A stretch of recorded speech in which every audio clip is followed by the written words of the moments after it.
I would like to ask everyone in the audience to either raise your hand when the following statement applies to you or not. Participation really doesn't matter, but it will help with the following lesson. Now, emphasis on the word family. Do you know what your family did 3 years ago? 10 years ago? 20 years ago? Oh, some people are dropping. 30? 40? 50? 60? 70? And 80? Okay. Now, take a look around you and keep in mind of the amount of hands that are raised up. My parents came from two distinctive parts of China. My father came from the northern province of Liaoning and came from the city Dalian. Dalian is a seaport city which I remember to have winters with black snow, and which he emphasized to have a poor working class whenever he was there. He came to America in search for a better future for both his family there and here. My mother came from a southern city called Hong Kong. Hong Kong was known to have British ties due to imperialism. Her parents, however, were born around the province of Guangdong, but moved out because of World War II. Grew up in Vietnam, but moved out because of the Vietnam War. And had a family in Hong Kong, but moved out whenever the British Empire gave the territory to the Republic of China. Growing up, as naturally, I was grown around two customs. One focused on the working class of the individuals in inland China of the north. The other, a mixture between Cantonese and British customs, one that would thrive wherever we might be.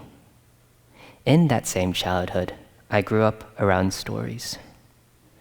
Stories of the great God who was born from a rock and ruled the Peach Mountains.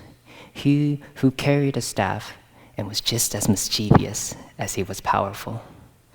Stories of the 4 women in their golden years, sharing stories equally, as I'm doing right now, of their lives in the South, Sicily, New York, and most famous of all, St. Olaf.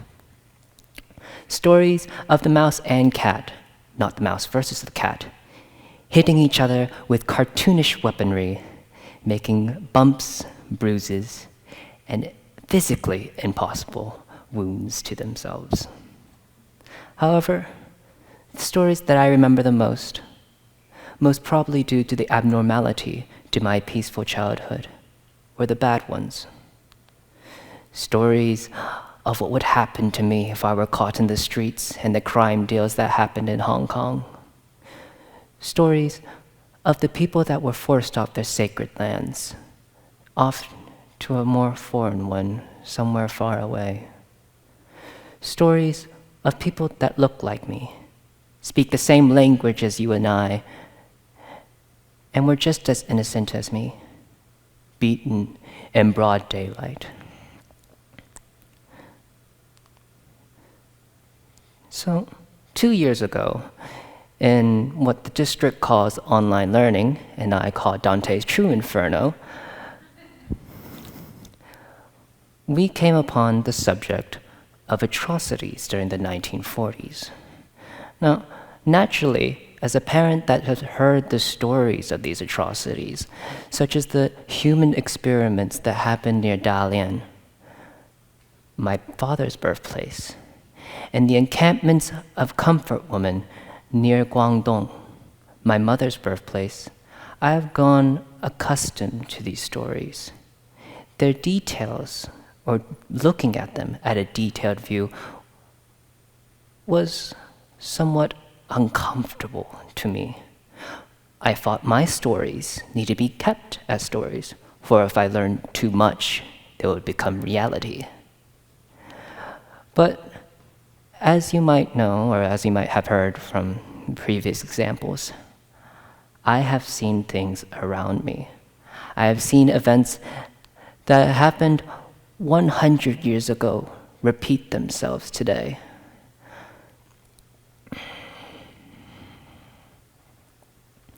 So with this realization of what is going on, I have come to the agreement to myself that such things I should learn.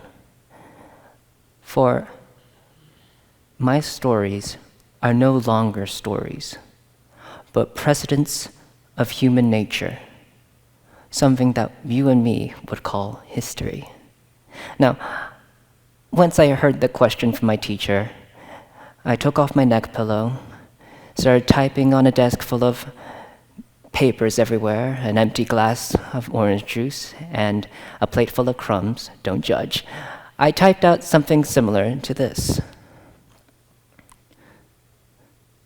Now, 2 years later, so earlier this year, I came upon a set of videos that was similar to the topic so many years ago. It all started with this man or collector named Evan Kale, or what some of you might know in TikTok, the Pond Man. Now, he recently claimed to have acquired some photos, or never before seen photos, of the rape of Nanjing, an atrocity that happened in a city of China. Now, with this video, there came a bunch or a wave of new historical videos that revealed the Japanese regime and what they have done to not just Asia, but the entirety of Asia. Now, with this rise, there came an opposition, people that just thought like me. How could a country that outputs such beloved art, anime, and manga done such things? For something that these history videos were showing were not found in their textbooks, so thus it must be fake. So then, with these videos that came out, there came a backlash of comments. Naturally, as a person that loves both history and stories, I sympathize with both sides. I cannot ignore the elders with their scars, stories, and tombstones littered all over China. But I cannot blame the friends that I have today for something that some people did 100 years ago. So thus, we must come together as a community to go forward and to learn together. Now, during my elementary school years, so when I was small, my school was fortunate enough to have 2 exchange students, both from Japan. Now, other than the language barrier, they were just like us. They played with us, they learned with us, they even laughed with us. Even with my English back then, which I hope has significantly improved before coming here, was terrible and almost subpar to theirs.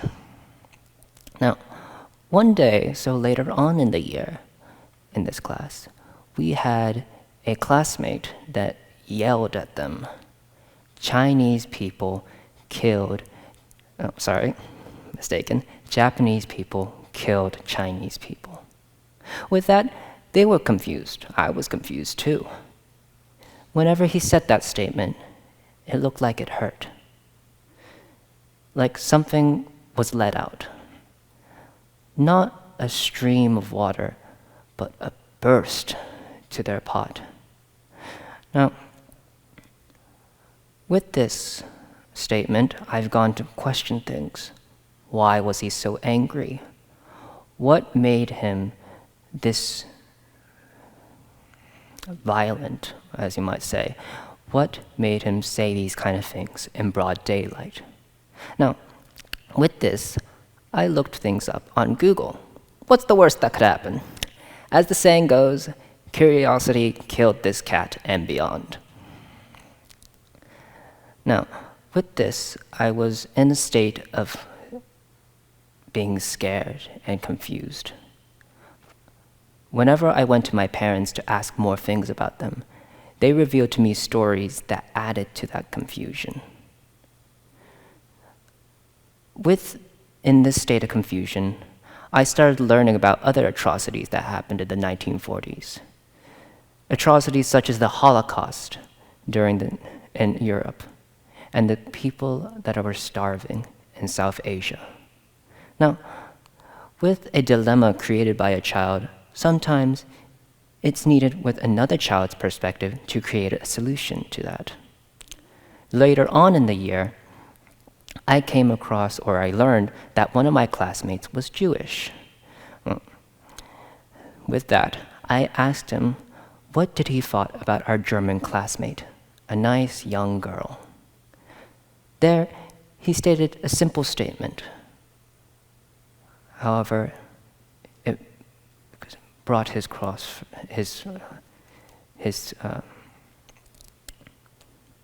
lesson through.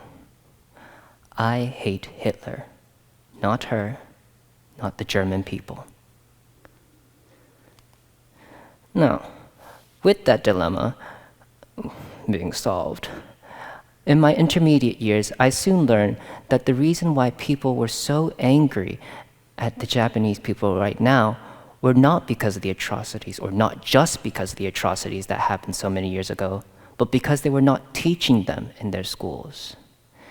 As Tamaki Matsuoko, please pronounce me if I'm saying this wrong, which I can't see very well, Tamaki Matsuoko, a former history teacher and now scholar, states that we created a system where we create young people that were offended by the complaints of those that were in China and South Korea because we never taught them so.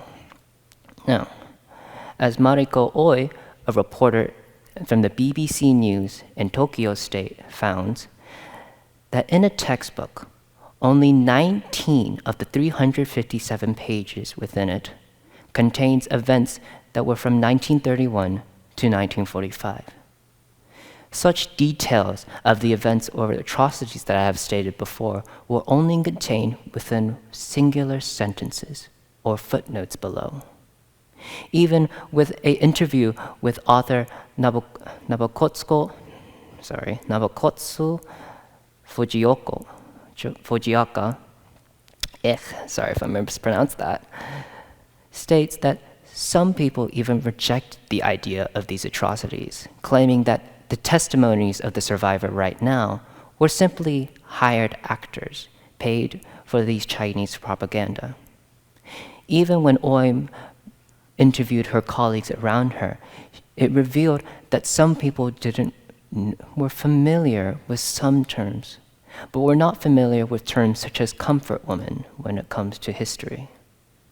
Now, with Terry Seddon, a professor at a university, sorry if I cannot bring that up right now, reports that in a newspaper, they found that high schools, social studies textbooks around the world have downplayed on the atrocities that the Japanese had committed and simply just watered them down. Now, the gap between what is known and what is forgotten in history is widening ever so often. Remember, in the beginning, there were hands that were raised that history and textbooks will never write down. Naivety to what we have done to people in the past will only cause anger and miscommunication between groups, not just in Asia, but in America. So I ask everyone here today one thing. Please look at history. Look at it not in a way that will objectify or create anger towards those who have done such actions or to the people of now, but to create acknowledgement or mourning for those we have lost. Look at history not as rejecting every single minute detail, but learn from it. Thank you.